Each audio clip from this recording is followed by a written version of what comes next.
Thank you for joining Wars of the Rosies. And this is The Ancient Mystery Schools by the Imperator AMORC, an article taken from Rosicrucian Digest, Volume 19, Number 2, March 1941. The Thought of the Month, The Ancient Mystery Schools by the Imperator AMORC.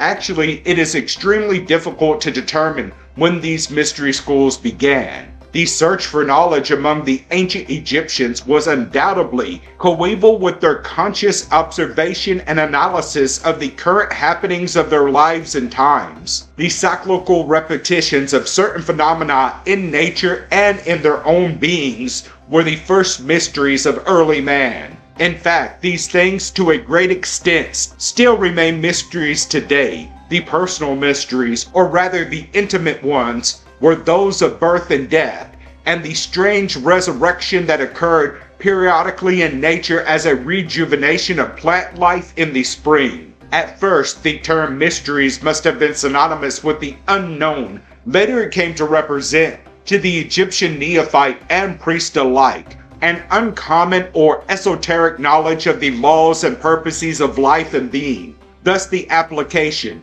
mystery school, or place of imparting knowledge of the mysteries. Such first mysteries consisted of a matrix of mythology, founded on facts of observation and figments of imagination. From them evolved the indisputable truths of the inner comprehension of cosmic law, just as there emerges from modern theories and hypothesis the eventual light of truth. The first mystery schools were devoted principally to agrarian rites, such as the paying of homage to the fertility of the land, and the fecundity of domestic animals, and the offerings of libations to the gods of the seasons. We might say that religion and learning formed the basic pattern of the instruction of the early mystery schools.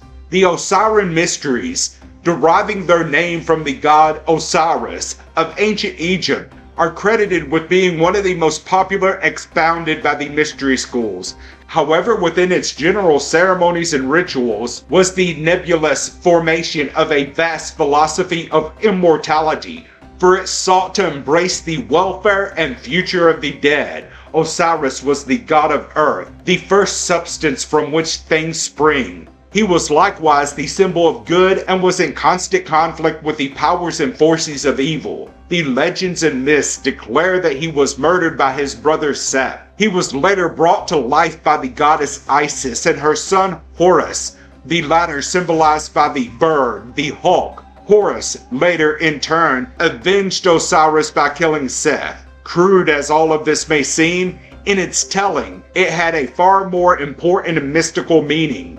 As Plutarch says, so the legend before us is a kind of reflection of a history reflecting the true meaning of other things, as is shown further by the sacrifices containing a representation of mourning and sadness, as also by the ground plan of the temples, in some parts spreading out into colonnades and courts open to the sky, and lightsome, in others having underground hidden in dark galleries, like those of Thebes, and halls as well. In other words, the architecture of the temples of Egypt, the openness, the spaciousness, the lighted courtyards on the one hand, and the underground passages on the other, and certain dark and dreary places, represents the life and glory of Osiris, his death, his temporary stay in the netherworld, then his glorious resurrection again. Since Osiris was the judge in the afterworld of the conduct of the dead who came before him, the plays of the mystery schools, for their truths were revealed as mystical dramas, attempted as well to define that moral conduct which is essential for the greater life after death. The priest and preceptors sought to teach lessons in each act of the mystery dramas. At the ancient temple of Dendera, the ritual was performed with puppets, perhaps the earliest record of the use of puppets.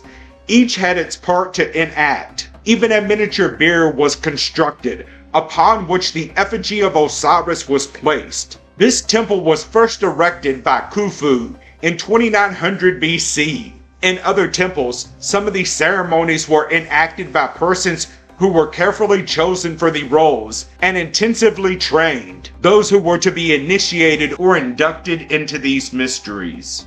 In other words, the tyros or candidates were brought to the temple to witness the plays after amusing certain very strict obligations. Frequently, the rites were performed on a great, highly ornamented barge on the sacred lake, usually in moonlight. Herodotus tells us, on this lake it is that the Egyptians represent by night his sufferings, whose name I'll refrain from mentioning, Osiris, and this representation they call their mysteries. I know well the whole course of the proceedings in these ceremonies, but they shall not pass my lips. Astronomical observations, or the mysteries of the heavens, found their place in the legends of Osiris as well. The days numbering the phase of the moon were related to the purported age of Osiris. It is not that the Egyptians actually believed that Osiris was a deified individual,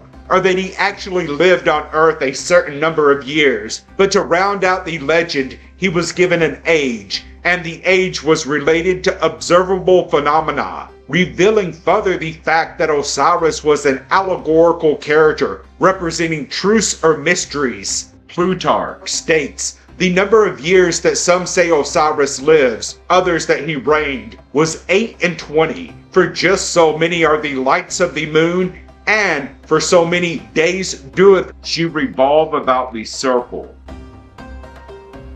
The mystery schools of Old and Middle Kingdoms gradually experienced a transition from symbolic rites and dramatic rituals to what we may term a philosophical analysis of the physics of the earth and of man's material nature, as well as such considerations as life after death. In other words, physical philosophy, or what rightly may be termed scientific conjecture, began to hold forth with religion and mysticism. For example, the sistrum is an ancient device consisting of an oval or round frame in which are inserted little movable beads or rods, and to which a straight handle is affixed at the end. When it is shaken, these beads and rods vibrate, and it serves as a rattle. In the earliest period of Egypt's history, and later during its decadence when the custom was revived, this device was shaken so that the noise it emitted would frighten off evil spirits. However, at the height of the greatest culture and secret learning of the mystery schools, it became a symbol of universal or cosmic motion. It was conceived that all things that are must be shaken, must be kept in motion by nature, if they are to generate themselves. If their motions cease, so then shall they. We see here, then, that 1,000 years before the earliest Greek atomic theories were advanced, a doctrine of motion as the generation or cause of all matter was expounded. That portion of this vast knowledge which has been transmitted to us as inscriptions in stone or on parchment is a negligible part of the whole. There was a wealth of knowledge, an accumulation of perhaps centuries, the result of numerous investigations, tedious and heart-rending probing into nature's secrets, the significance of which Kari Hebe, the high priest or temple master, alone knew. The fear to entrust this knowledge to any kind of tangible form that could be abused by wrongdoers, into whose possession it might fall, is one motive, and a most logical one, for imparting it only by word of mouth to those worthy, those who doubt that such a knowledge ever existed, and whose transmitted by mouth to ear, because there is no original manuscript, papyrus, or stealing to substantiate it, are themselves ignorant of the mundane historical evidence which gives weight to this belief. No less an authority than Egyptologist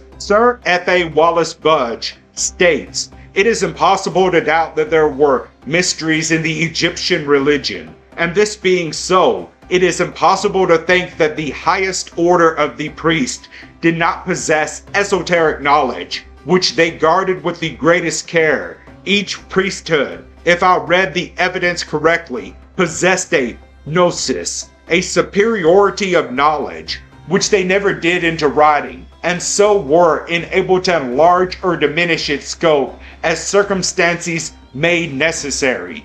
It is, therefore, absurd to expect to find in Egyptian papyri descriptions of the secrets which form the esoteric knowledge of the priest. Among the secret wisdom of the priest must be included the knowledge of which day was the shortest of the year, i.e., the day when Osiris died and the new sun began his course, and the day when Osiris would rise heliacally, and the true age of the moon, and the days when the greatest festivals of the year were to be celebrated. If the secret wisdom was imparted in any tangible form, it is to be found to exist in the symbolism of the Egyptians, namely in such devices as were not an integral part of their language or common writings. In this manner, a symbol would exoterically depict to one mind one meaning, and to another a far different significance. This is not merely a supposition, but a fact bore out by such a vast number of circumstances and indications as to remove them from the realm of coincidence. It will suffice to mention but one such example. The Egyptian ground plans of a temple were almost always oblong in shape. Likewise, this sign was a symbol in Egypt of the letter M, or Ma, implying the earth or mother influence. The powers, gods, or deities which were worshipped in the temples were conceived to transcend the earth and therefore, by contrast, were positive in nature or spirit. Ra was one of the most celebrated masculine creative powers. He reached down to earth and impregnated it with life. Ra was frequently depicted as a solar disk or circle. Thus we have in these two symbols, the oblong and the circle, a lesson in the creation of earth and creation of life. By the combining of dual forces, we might say that one represented one polarity and the other another. Those who possessed such knowledge were under great oath not to reveal it wrongly and would suffer dire consequences if they misused the secret wisdom. In a translation from the original hieroglyphic inscription of the Book of the Dead by Sir F.A. Wallace Budge, we find these admonishments: to allow no one to see it, nor was it to be recited to even a close friend. For further we find, never let the ignorant person or anyone whatsoever look upon it. Also, the things which are done secretly in the hall of the tomb are the mysteries. Thank you for watching, and please don't forget to share, like, subscribe, and comment. And if you can, please consider donating to Wars of the Rosies. Links to PayPal and Patreon are in the description. Thank you so very much.